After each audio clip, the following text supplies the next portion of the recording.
when home doesn't feel emotionally safe. Home should be a place where children feel safe to learn, make mistakes, and grow. But sometimes fear, criticism, shouting, or emotional abuse become part of everyday life. This episode is for young people living with anxiety at home and for parents who may not realize the lasting impact their words and actions can have. You're listening to Emotional Intelligence Developer. Today, I want to speak to two groups of people at the same time. To the young person who feels anxious every time they hear the front door open, and to the parent who believes they're simply raising their child the way they were raised. This isn't about blaming parents. And it isn't about encouraging children to disrespect them.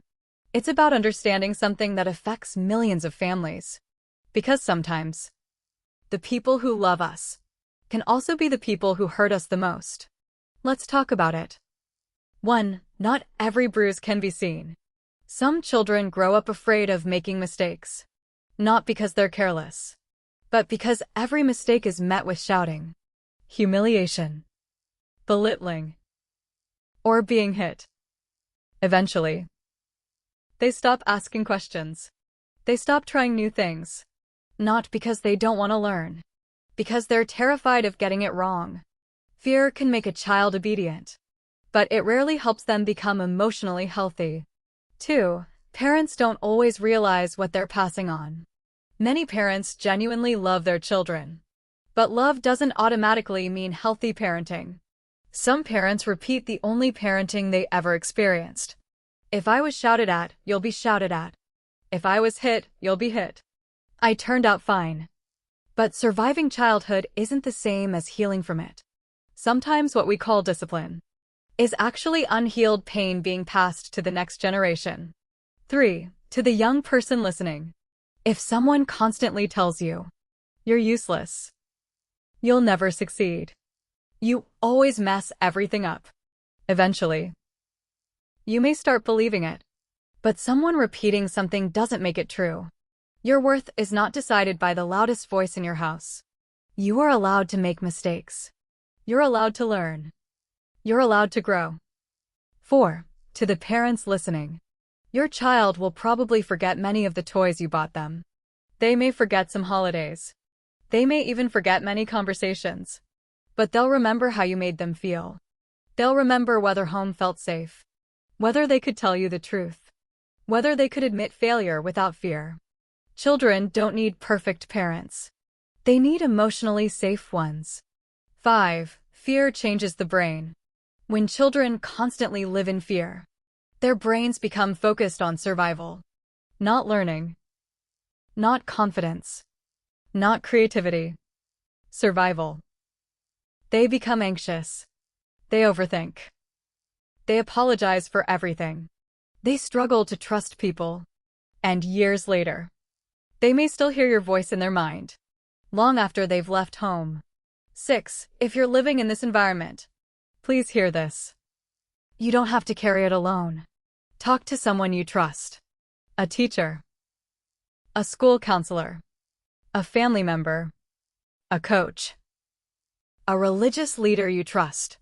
Or another safe adult. Asking for help isn't betraying your family. It's protecting your well-being. If you're being physically harmed or you don't feel safe, seek help from a trusted adult or local child protection services as soon as you can.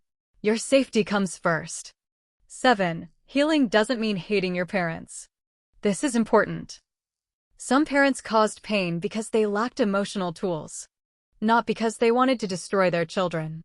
Understanding that doesn't excuse abuse, but it can help explain it. You can acknowledge that your parents love you, and also acknowledge that some of their behavior hurt you. Both things can be true. 8. Parents can change too. If you're a parent listening today, it's never too late. You can apologize. You can learn. You can listen more. Shout less.